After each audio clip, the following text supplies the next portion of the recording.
Hello, my friends. It's Indiana Holmes, and it is story time once again.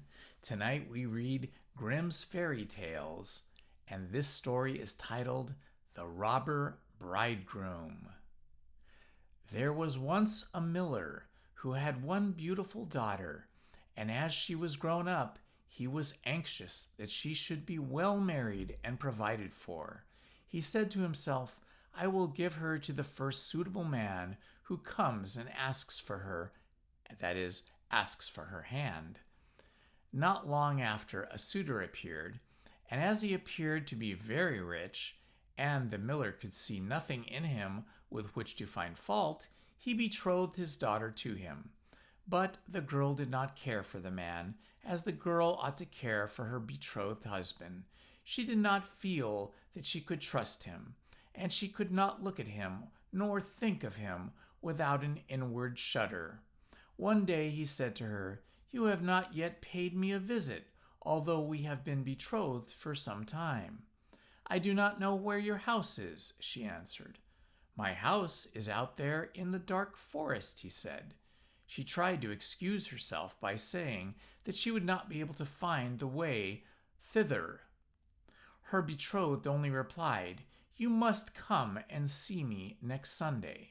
I have already invited guests for that day, and that you may not mistake the way, I will strew ashes along the path. When Sunday came and it was time for the girl to start, a feeling of dread came over her which she could not explain, and that she might be able to find her path again, she filled her pockets with peas and lentils to sprinkle on the ground as she went along. On reaching the entrance to the forest, she found the path strewed with ashes, and these she followed, throwing down some peas on either side of her at every step she took. She walked the whole day until she came to the deepest, darkest part of the forest. There she saw a lonely house, looking so grim and mysterious that it did not please her at all. She stepped inside, but not a soul was to be seen, and a great silence reigned throughout. Suddenly a voice cried, Turn back, turn back, turn back, young maiden fair. Linger not in this murderer's lair. The girl looked up and saw that the voice came from a bird hanging in a cage on a wall, and again it cried, turn back, young maiden fair. Linger not in this murderer's lair. The girl passed on, going from room to room of the house, but they were all empty, and still she saw no one. At last she came to the cellar, and there sat a very, very old woman who could not keep her head from shaking. Can you tell me, asked the girl, if my betrothed husband lives here? Ah, you poor child, answered the old woman, what a place for you to come to. This is a murderer's den. You think yourself a promised bride, and that your marriage will soon take place, but it is with death that you will keep your marriage feast. Look, do you see that large cauldron of water which I am obliged to keep on the fire? As soon as they have you in their power, they will kill you without mercy, and cook and eat you, for they are eaters of men. If I did not take pity on you and save you, you would be lost. Thereupon the old woman led her behind a large cask, which quite hid her from view. Keep as still as a mouse, she said. Do not move or speak, or it will be all over with you. Tonight, when the robbers are all asleep, we will flee together. I have been long waiting for an opportunity to escape. The words were hardly out of her mouth when the godless crew returned, dragging another young girl along with them. They were all drunk and paid no heed to her cries and lamentations. They gave her wine to drink, three glasses full, one of white wine, one of red, and one of yellow, and with that her heart gave way and she died. Then they tore off her dainty clothing, laid her on a table, and cut her beautiful body into pieces and sprinkled salt upon it. The poor betrothed girl crouched trembling and shuddering behind the cask, for she saw what a terrible fate had been intended for her by the robbers. One of them now noticed a gold ring still remaining on the little finger of the murdered girl, and as she could not draw it off easily, he took a hatchet and cut off the finger. But the finger sprang into the air and fell behind the cask into the lap of the girl who was hiding there. The robber took a light and began looking for it, but when he could not find it, "Have you looked behind the large cask?" said one of the others. But the old woman called out, "Come and eat your suppers, and let the thing be till tomorrow. The finger won't run away." "The old woman is right," said the robbers, and they ceased looking for the finger and sat down. The old woman then mixed a sleeping draught with their wine, and before long they were all lying on the floor in the cellar, fast asleep and snoring. As soon as the girl was assured of this, she came from behind the cask, and she was obliged to step over the bodies of the sleepers, who were lying close together, and every moment she was filled with renewed dread lest she should awaken them. But God helped her, so that she passed safely over them, and then she and the old woman went upstairs, opened the door, and hastened as fast as they could from the murderer's den. They found the ashes scattered by the wind, but the peas and lentils had sprouted and grown sufficiently above the ground to guide them in the moonlight along the path. All night long they walked, and it was morning before they reached the mill. Then the girl told her father all that had happened. The day came that had been fixed for the marriage. The bridegroom arrived, and also a large company of guests, for the miller had taken care to invite all his friends and relations. As they sat at the feast, each guest in turn was asked to tell a tale. The bride sat still and did not say a word. "And you, my love," said the bridegroom, turning to her, "is there no tale you know? Tell us something." "I will tell you a dream then," said the bride. "I went alone through the forest and came at last to a house. Not a soul could I find within, but a bird that was hanging in a cage on the wall cried, 'Turn back, young maiden fair, linger not in this murderer's lair.' And again, the second time, it said these words, 'My darling, this is only a dream.' I went on through the house from room to room, but they were all empty, and everything was so grim and mysterious. At last I went down to the cellar, and there sat a very, very old woman who could not keep her head still. I asked her if my betrothed lived here, and she answered, 'Ah, you poor child, you are come to a murderer's den. Your betrothed does indeed live here, but he will kill you without mercy, and afterwards cook and eat you.' My darling, this is only a dream. The old woman hid me behind a large cask, and scarcely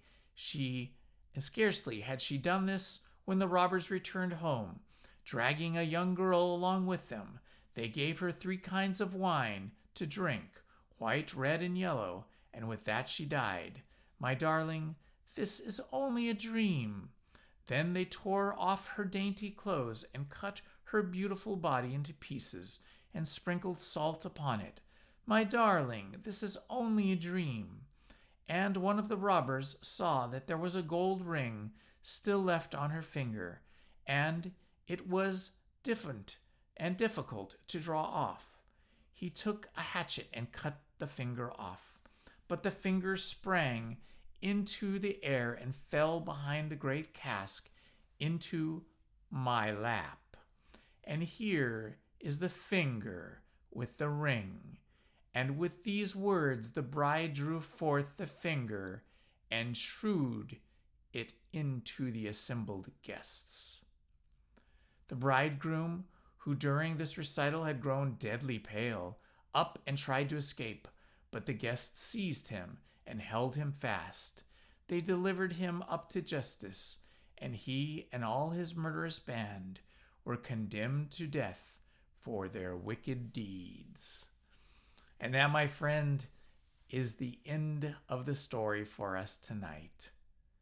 Thank you for joining me. This has been Indiana Holmes for another story time. Good night and love to you all. Hello, my friends. It's Indiana Holmes, and I'm here tonight to continue with our story, Bram Stoker's Dracula. There's only 3 chapters left, so let's dig in and get started with Chapter 26. Chapter 26, Dr. Seward's Diary. October 29th. This is written in the train from Varna to Galatz. Last night we all assembled a little before the time of sunset. Each of us had done his work as well as he could, so far as thought and endeavor and opportunity go. We were all prepared for the whole of our journey and for our work when we get to Galatz. When the usual time came around, Mrs. Harker prepared herself for her hypnotic effort, and after a longer and more serious effort on the part of Dr. Van Helsing than has been usually necessary, she sank into the trance. Usually she speaks on a hint, but this time the professor had to ask her questions, and to ask them pretty resolutely before we could learn anything. At last her answer came. I can see nothing. We are still. There are no waves lapping, but only a steady swirl of water softly running against the hawser. I can hear men's voices calling near and far, and the roll and creak of oars in the rowlocks. A gun is fired somewhere. The echo of it seems far away. There is tramping of feet overhead, and ropes and chains are dragged along. What is this? There is a gleam of light. I can feel the air blowing upon me. Here she stopped. She had risen, as if impulsively, from where she lay on the sofa, and raised both her hands, palms upwards, as if lifting a weight. Van Helsing and I looked at each other with understanding. Quincy raised his eyebrows slightly and looked at her intently, whilst Harker's hand instinctively closed round the hilt of his kukari. There was a long pause. We all knew that the time when she could speak was passing, but we felt that it was useless to say anything. Suddenly she sat up, and as she opened her eyes, she said sweetly, "Would none of you like a cup of tea? You must all be so tired." We could only make her happy, and so we acquiesced. She bustled off to get tea. When she had gone, Van Helsing said, "You see, my friends, he is close at hand. He is close to the land. He has left his earth chest, but he has yet to get on shore. In the night he may lie hidden somewhere, but if he is not carried on shore, or if the ship do not touch it, he cannot achieve the land. In such case he can, if it be in the night, change his form and can jump or fly on shore, as he did at Whitby. But if the day come before he get on shore, then unless he be carried, he cannot escape.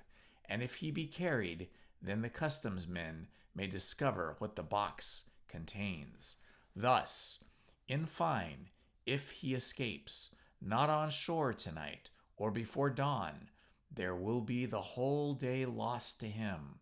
We may then arrive in time, for if he escapes not at night, we shall come on him in daytime, boxed up and at our mercy.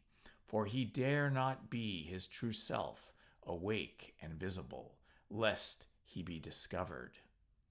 There was no more to be said, so we waited in patience until dawn, at which time we might learn more from Mrs. Harker. Early this morning we listened, with breathless anxiety, for her response in her trance. The hypnotic stage was even longer in coming than before, and when it came, the time remaining until full sunrise was short, that we began to despair. Van Helsing seemed to throw his whole soul into the effort. At last, in obedience to his will, she made reply. All is dark. I hear lapping water, level with me, and some creaking as of wood on wood. She paused. And the red sun shot up. We must wait till tonight. And so it is that we are traveling towards Galatz in an agony of expectation. We are due to arrive between 2 and 3 in the morning, but already at Bucharest we are 3 hours late, so we cannot possibly get in till well after sunup. Thus, we shall have 2 more hypnotic messages from Mrs. Harker. Either or both may possibly throw more light on what is happening. Later, sunset has come and gone. Fortunately, it came at a time when there was no distraction, for had it occurred whilst we were at the station, we might not have secured the necessary calm and isolation. Mrs. Harker yielded to the hypnotic influence even less readily than this morning. I am in fear that her power of reading the Count's sensations may die away, just when we want it most. It seems to me that her imagination is beginning to work. Whilst she has been in the trance hitherto, she has confined herself to the simplest of facts. If this goes on, it may ultimately mislead us. If I thought that the Count's power over her would die away equally with her power of knowledge of it, would be a happy thought, but I am afraid that it may not be so. When she did speak, her words were enigmatical. Something is going out. I can feel it pass me like a cold wind. I can hear far off confused sounds as of men talking in strange tongues, fierce falling water, and the howling of wolves. She stopped, and a shudder ran through her, increasing in intensity for a few seconds, till at the end she shook as though in a palsy. She said no more, even in answer to the professor's imperative questioning. When she woke from the trance, she was cold and exhausted and languid, but her mind was all alert. She could not remember anything, but asked what she had said. When she was told, she pondered over it deeply for a long time in silence. October 30th, 7 a.m. We were near Galatz now, and I may not have time to write later. Sunrise this morning was anxiously looked for by all of us. Knowing of the increasing difficulty of procuring the hypnotic trance, Van Helsing began his passes earlier than usual.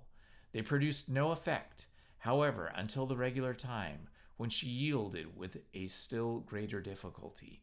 Only a minute before the sun rose, the professor lost no time in his questioning of her, and her answer came with equal quickness. All is dark. I hear water swirling by, level with my ears, and the creaking of wood on wood, cattle low far off. There's another sound, a queer one, like... She stopped and grew white, and whiter still. Go on, speak, I command you, said Van Helsing in an agonized voice. At the same time, there was despair in his eyes, for the risen sun was reddening even Mrs. Harker's pale face. She opened her eyes, and we all stared as she said sweetly and seemingly with the utmost concern, "Oh, Professor, why ask me to do what you know I can't? I don't remember anything." Then, seeing the look of amazement on our faces, she said, turning from one to the other with a troubled look, "What have I said? What have I done? I know nothing, only that I was lying here, half asleep, and heard you say, 'Go on, speak, I command you.' It seems so funny to hear you order me about, as if I were a bad child." "Oh, Madam Mina," he said sadly, "it is proof, if proof be needed, of how I love and honor you, when a word for your good spoken more earnest than ever can seem so strange, because it is to order her whom I am proud to obey. The whistles are sounding. We are nearing Galatz. We are on fire with anxiety and eagerness." Mrs. Harker's Journal, October 30th.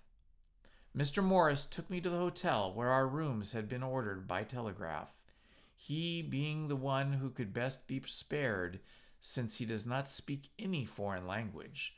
The forces were distributed much as they had been at Varna, except that Lord Godalming went to the vice consul, as his rank might serve as an immediate guarantee of some sort to the official. We being in extreme hurry, Jonathan and the two doctors went to the shipping agent to learn the particulars of the arrival of the Tsarina Catherine. Later, Lord Godalming returned. The consul is away, and the vice-consul is sick. So, the routine work has been attended to by a clerk. He was very obliging and offered to do anything in his power. Jonathan Harker's Journal, October 30th. At 9 o'clock, Dr. Van Helsing, Dr. Seward, and I called Messrs. Mackenzie and Steinkopf, the agents of the London firm Hapgood. They had received a wire from London in answer to Lord Godalming's telegraphed request, asking us to show them any civility in their power. They were more than kind and courteous, and took us at once on board the Tsarina Catherine, which lay at anchor out in the river harbor. There we saw the captain, Donaldson by name, who told us of his voyage. He said that in all his life he had never had so favorable a run. "Man," he said, "but it made us afeard, for we expect that we should have to pay for it. We, some rare piece ol' ill-luck. So, to keep up the average, it's no canny to run frae London to Black Seawee. A wind ain't ye as through the deil himself were blowin' on your sail for his ain purpose. And the time we could no spare a thing, gin we were nigh a ship or a port or a headland.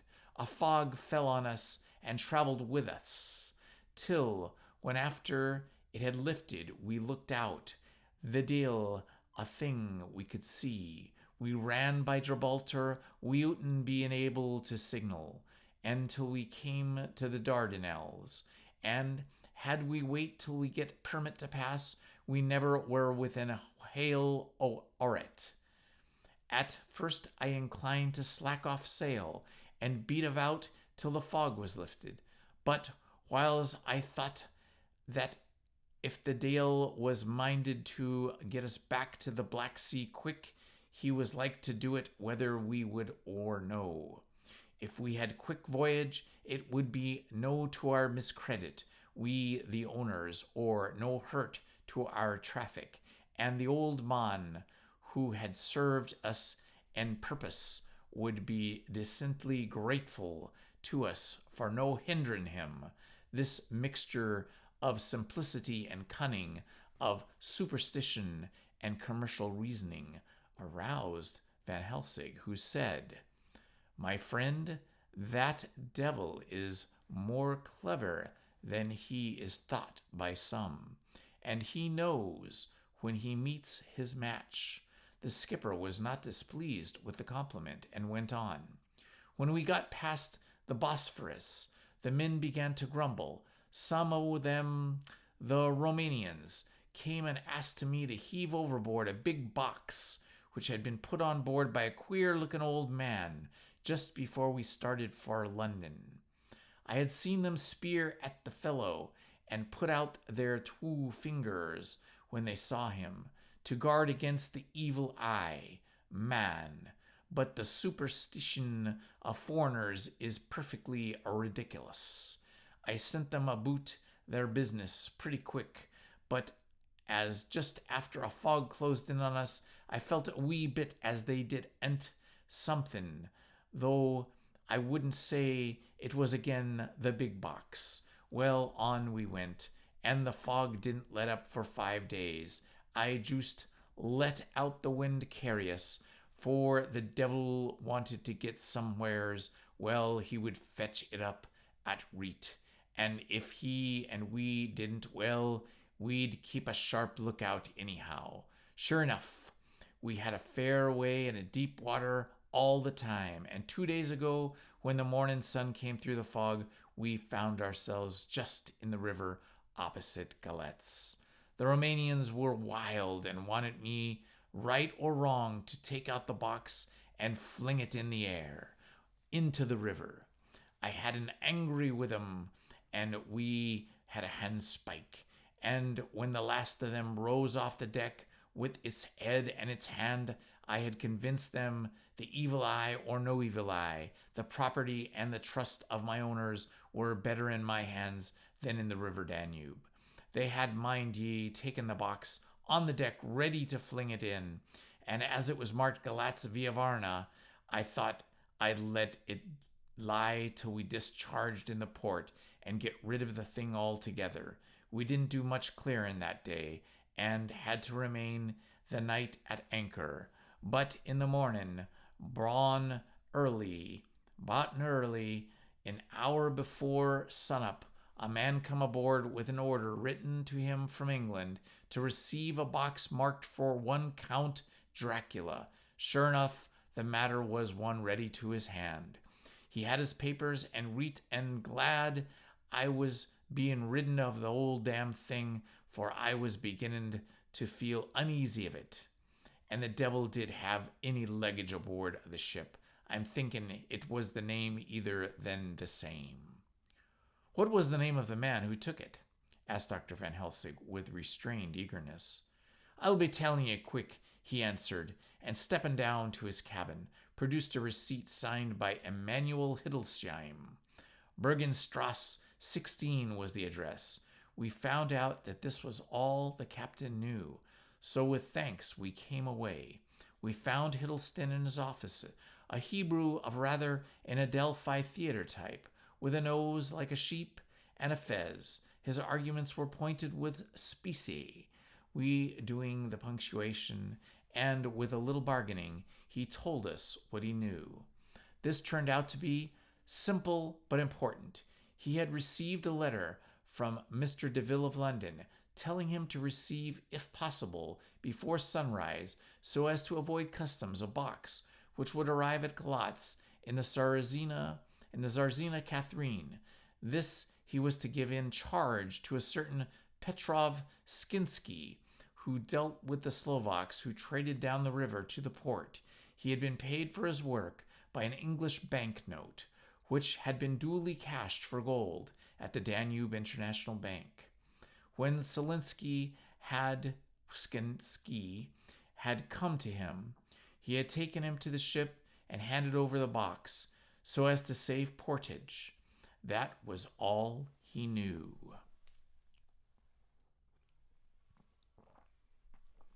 When we sought Skinsky, but were unable to find him, one of his neighbors, who did not seem to bear him any affection, said that he had gone away 2 days before, no one knew whither. This was corroborated by his landlord, who had received by messenger the key of the house, together with the rent due in English money. This had been between 10 and 11 o'clock last night.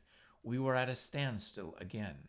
Whilst we were talking, one came running and breathlessly gasped out that the body of Skinsky had been found inside the wall of the churchyard of St. Peter, and that the throat had been torn open as if by some wild animal. Those we had been speaking with ran off to see the horror, the woman crying out, "This is the work of a Slovak." We hurried away, lest we should have been in some way drawn into the affair and so detained. As we came home, we could arrive at no definite conclusion. We were all conceived that the box was on its way by water to somewhere, but where that might be, we could have to discover. With heavy hearts, we came home to the hotel to Mina. When we met together, for the first thing was to consult as to taking Mina again into our confidence. Things were getting desperate, and it is at least a chance, though a hazardous one. As a preliminary step, I was released from my promise to her. Mina Harker's Journal, October 30th, evening. They were so tired and worn out and dispirited that there was nothing to be done till they had some rest. So I asked them all to lie down for half an hour whilst I enter everything up to the moment.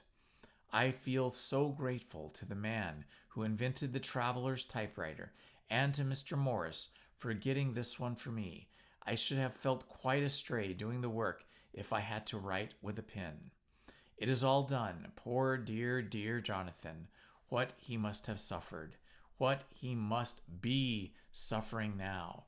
He lies on the sofa, hardly seeming to breathe. His whole body appears in collapse. His brows are knit, his face is drawn with pain. Poor fellow, maybe he's thinking, and I can see his face, all wrinkled up with the concentration of his thoughts. Oh, if I could only help at all, I shall do what I can.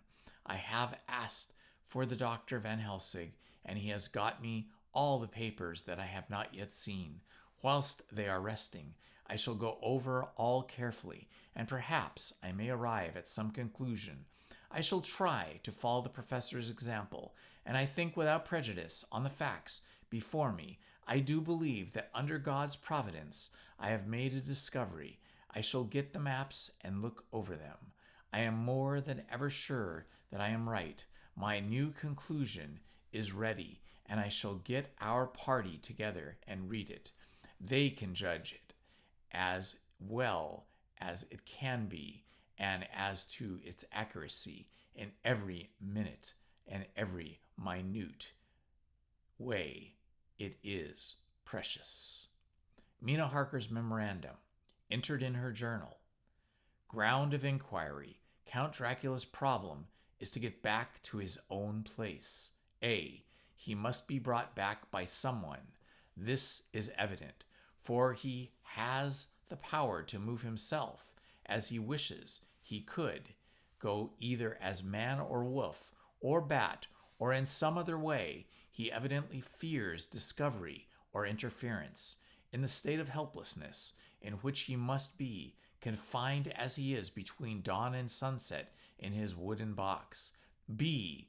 How he is to be taken. Here is a process of exclusions that may help us. By road, by rail, by water. 1. By road. There are endless difficulties, especially in leaving the city. X. There are people, and people are curious and investigate. A hint, a surmise, a doubt as to what might be in the box would destroy him. Y. There are, or there may be, customs and octroi officers to pass. Z. His pursuers might follow. This is his highest fear, and in order to prevent his being betrayed, he has repelled so far as he can, even his victim, me. 2. By rail. There is no one in charge of the box. It would have to taken its chance of being delayed, and the delay would be fatal, with enemies on the track. True, he might escape at night, but what would he be if left in a strange place with no refuge that he could fly to? This is not what he intends, and he does not mean to risk it. 3. by water. Here is the safest way. In one respect, but with most danger in another. On the water he is powerless except at night. Even then he can only summon fog and storm and snow and his wolves. But were he wrecked, the living water would engulf him, helpless, and he would indeed be lost. He could have the vessel drive to land, but if it were unfriendly land, wherein he was not set free to move, his position could still be desperate.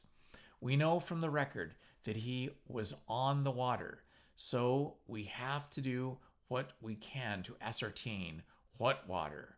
The first thing is to realize exactly what he has done, yet we may then get a light on what his later task is to be.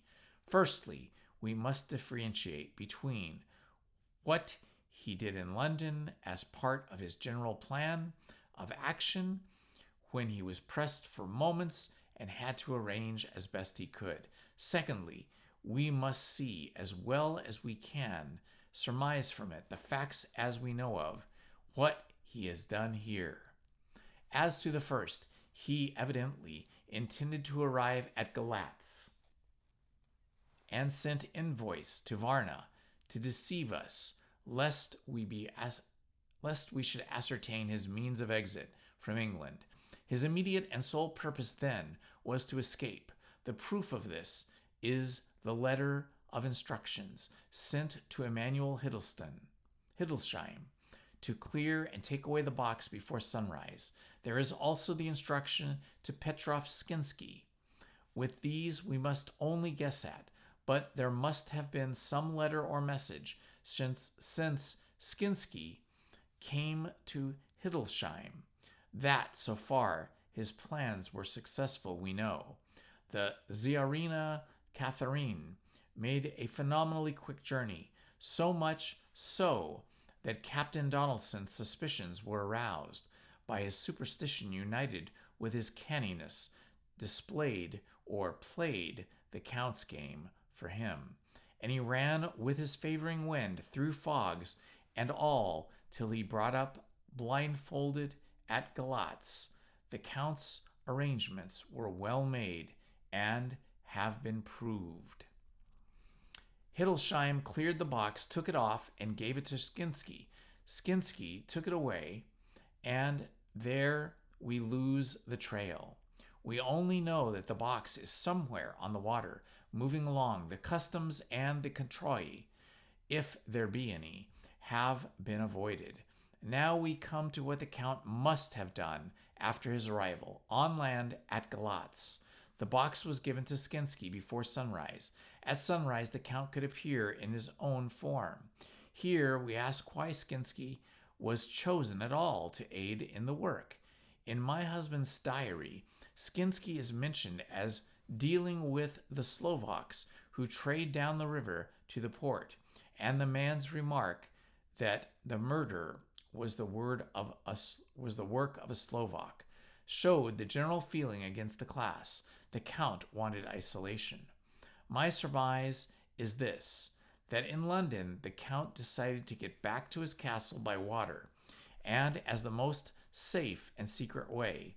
He was brought from the castle by Signy, and probably they delivered their cargo to the Slovaks, who took the boxes to Varna, for there they were shipped to London. Thus the Count had knowledge of the persons who could arrange this service. When the box was on land, before sunrise or after sunset, he came out of the box, met Skinsky, and instructed him to do as to the arranging of the carriage of the box up some river. When this was done, and he knew that all was in the train, he blotted out his traces, as he thought by murdering his agent. I've examined the map, and I find that the river most suitable for the Slovaks to be ascended is either the Pruth or the Sereth River. I read in the typescript that in my trance I heard cows low and water swirling level with my ears, and the creaking of wood. The Count in his box then was on the river, in an open boat, propelled probably either by oars or poles, for the banks are near and it is working against the stream. There would be no such sound if floating downstream. Of course, it may not be either the Seraph or the Pruth, but we may possibly investigate further. Now, these two, the Perth is the more easily navigated, but the Seraph is, at Fundu, joined by the Bistriza, which runs up round the Borga Pass. The loop it makes is manifestly as close to Dracula's castle as can be got by water. Mina Harker's journal continued. When I had done reading, Jonathan took me in his arms and kissed me. The others kept shaking me, both hands, and Dr. Van Helsing said, "Our dear Madam Mina is once more our teacher. Her eyes have been where we were blinded. Now we are on track once again, and this time we may succeed. Our enemy is at his most helplessness. He is helpless indeed, and if we can come on him by day, on the water, our task will be over. He has a start, but he is powerless to hasten us, as he may not leave his box, lest those who carry him may suspect. For them to suspect would be to prompt them to throw him in the stream, where he will perish. This he knows, and he will not. Now, men, to our council of war, for here and now we must plan what each of us shall do." "I shall get a stream launch and follow him," said Lord Godalming, "and I horses to follow the bank, lest by chance he land," said Mr. Morris. "Good," said the professor. "Both good. But neither must go alone. There must be force to overcome force, if need be. The Slovak is strong and rough, and he carries rude arms." All the men smiled, for amongst them they carried a small arsenal. Said Mr. Morris, "I have brought some Winchesters.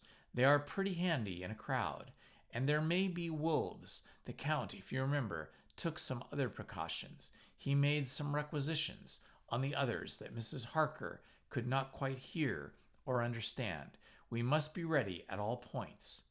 Dr. Seward said, "I think I had better go with Quincy. We have been accustomed to hunt together, and we too are well armed. We will be a match for whatever comes along. You must not be alone, Art.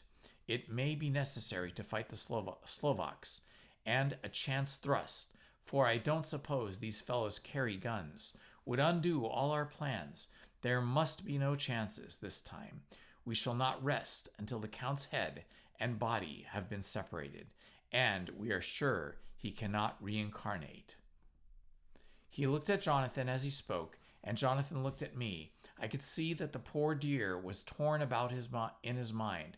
Of course, he wanted to be with me, but then the boat service would, most likely, be one which would destroy the vampire. Why did I hesitate to write the word? He was silent a while, and during his silence, Dr. Van Helsing spoke. "Friend Jonathan, this is to you for twice reasons. First, because you are young and brave and can fight, and all energies may be needed at last. And again, that it is your right to destroy him, that which has wrought such woe to you and yours. Be not afraid for Madam Mina. She will be in my care. If I may, I am old. My legs are not so quick to run as once, and I am not used to ride so long or to pursue as need be, or to fight with lethal weapons. But I can be of other service. I can fight in the other way, and I can die, if need be, as well as younger men. Now let me say that what I would is this. While you, my Lord Godalming, and friend Jonathan go into your swift little steamboat up the river, and whilst John and Quincy guard the bank, where perchance he might be landed, I will take Madam Mina right into the heart of the enemy's country, whilst the old fox is tied in his box, floating on the running stream, whence he cannot escape to land, where he dares not raise the lid of his coffin, lest his Slovak carriers should fear leave of him to perish. We shall go in the track where Jonathan went from Bizaritz over to Borgo, and find our way to the castle of Dracula. Here, Madam Mina's hypnotic power will surely help, and we shall find our way, all dark and unknown otherwise, after the first sunrise, when we are near that fatal place. There is much to be done, and other places to be made sanctify, so that the nest of vipers be obliterated. Here Jonathan Harker is interrupted. Do you mean to say, Professor Van Helsing, that you would bring Mina, in her sad case, and tainted as she is with the devil's illness, right into the jaws of his death trap? Not for the world, not for heaven or hell. He became almost speechless for a minute, and then went on. Do you know what the place is? Have you seen that awful den of hellish infamy, with the very moonlight alive with grisly shapes, and every speck of dust that whirls in the wind, a devouring monster, and in embryo? Have you felt the vampire's lips upon your throat, where he turned to me, and as his eyes lit on my forehead, he threw up his arms with a cry, "Oh my God, what have we done to this terror upon us?" And we sank down on the sofa in a collapse of misery. The professor's voice, as he spoke in clear, sweet tones, which seemed to vibrate in the air, calmed us down. "Oh, my friend, it is because I would save Madam Mina from that awful place that I would go. God forbid that I should take for her into that place. There is work, wild work, to be done there, that her eyes may not see. We men here, all save Jonathan, have seen with their eyes what is to be done before the place can be purified. Remember that we are in terrible straits.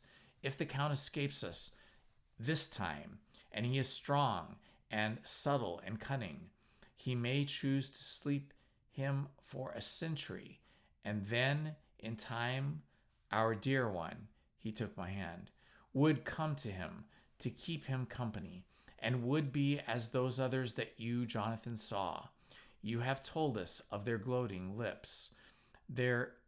You heard their ribald laugh as they clutched the moving bag that the Count threw to them. You shudder, and well may it be.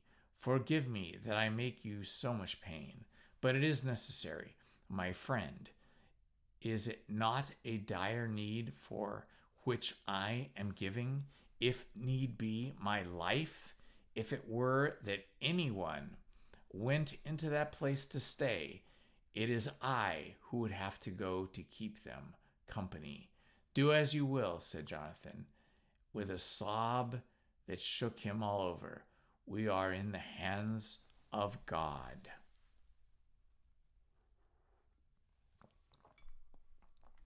Later, oh, it did me good to see the way that these brave men worked.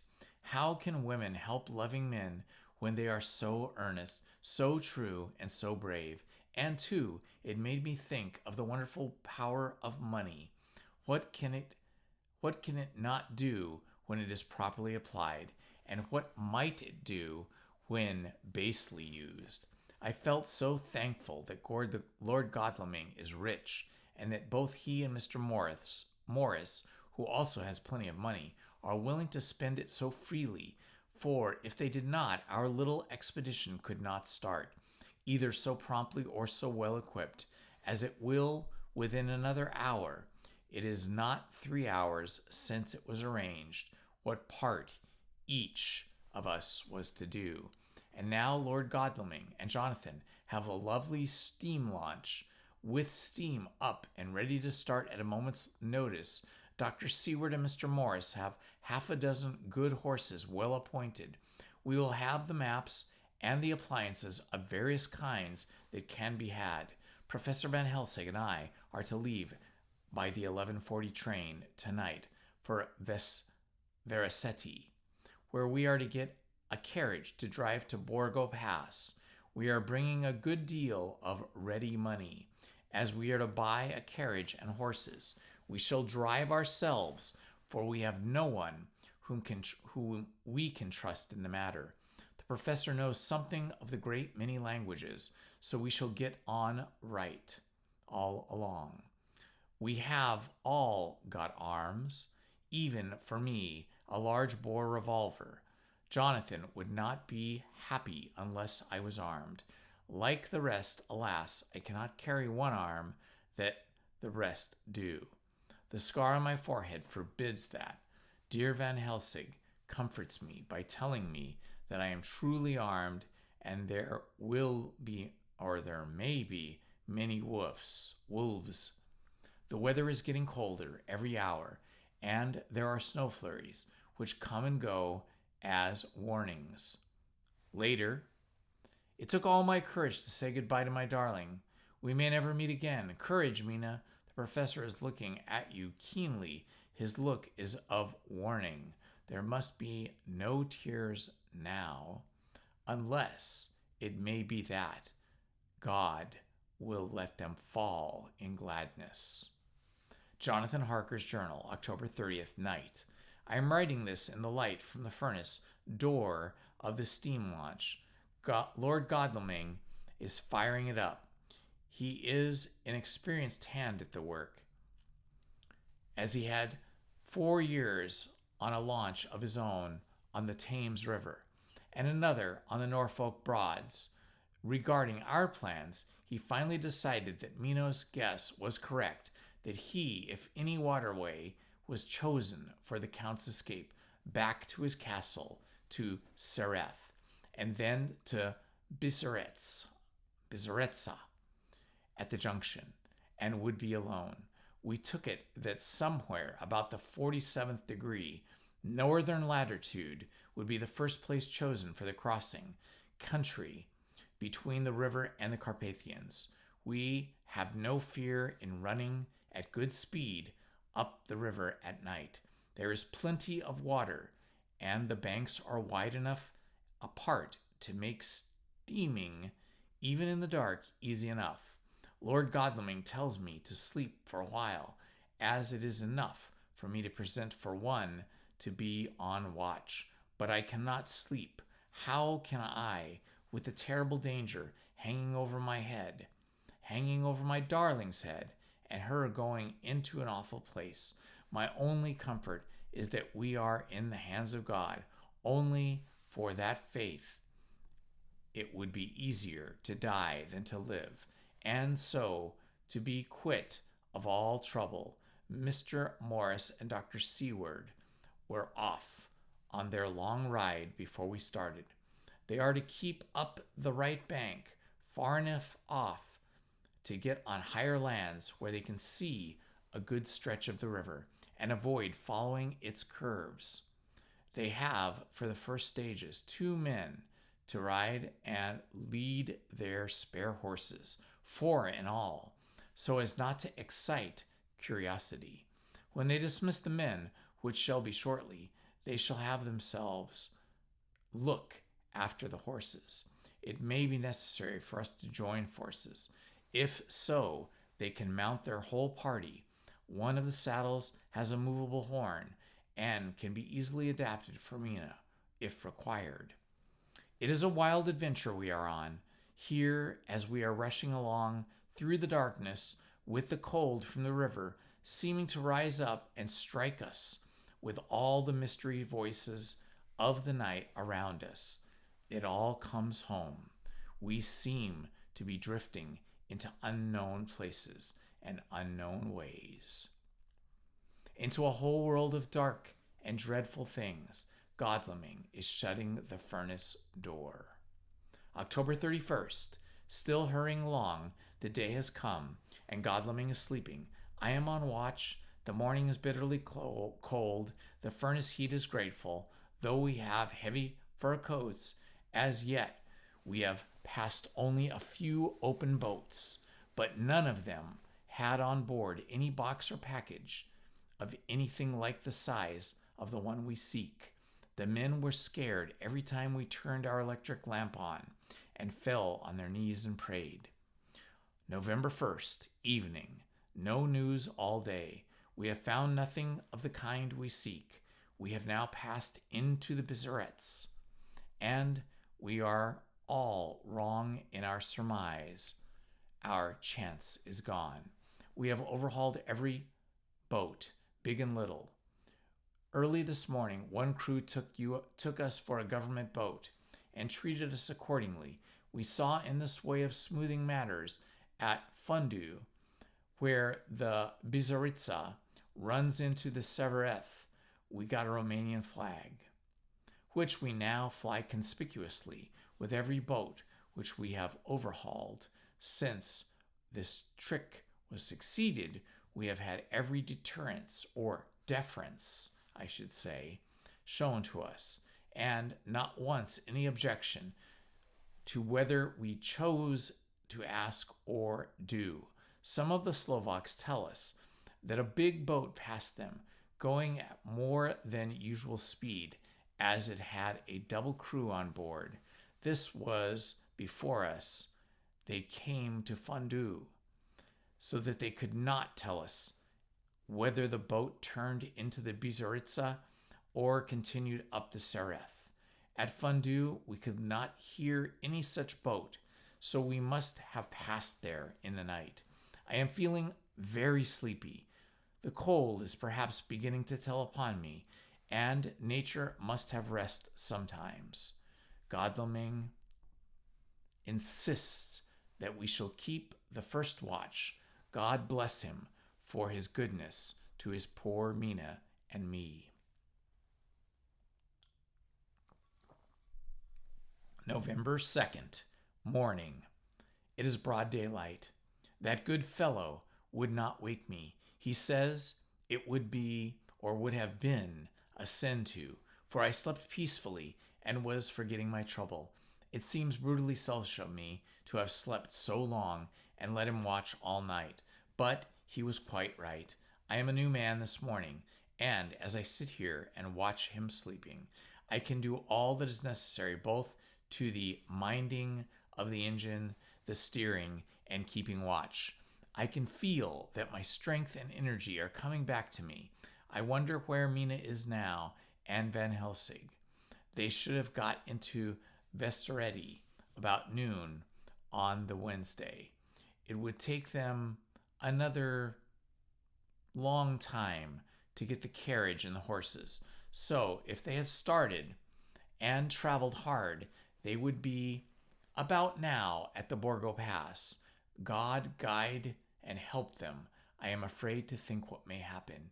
If we could only go faster, but we can't. The engines are throbbing and doing their utmost. I wonder how Dr. Seward and Mr. Morris are getting along. There seem to be endless streams running down the mountains of this and into this river. But as none of them are very large at present, at all events, though they are terrible, doubtless in winter, and when the snow melts, the horsemen may not have met much obstruction. I hope that before we get to Strasbourg, we may see them, for if by that time we have not taken the count, it may be necessary to take counsel together to do the next. Dr. Seward's Diary, November 2nd. 3 days on the road, no news, and no time to write as if there had been, for every moment is precious. We have had only the rest needful for the horses, but we are both bearing in wonderfully. Those adventurous days of ours are turning up useful. We must push on. We shall never feel happy till we get to the launch in sight again. November 3rd. We heard at Fundu the launch had gone up the Bizaritsa. I wish it wasn't so cold. There are signs of snow coming, and if it falls heavy, it will stop us. In fact, in such cases, we must get a sledge and go on Russian fashion. November 4th, today we heard the launch having been detained by accident, and when trying to force a way up the rapids, the Slovak boats get up all right by aid of a rope and steering with knowledge. Some went up only a few hours before. Godalming is an amateur fitter himself, and evidently it was he who put the launch in trim. Finally, they got up the rapids all right, with local help, and are off on the chase afresh. I fear the boat is not any better for the accident. The pleasantry and peasantry tell us that after she got up upon the smooth water again, she kept stopping every now and then along, so she was in sight.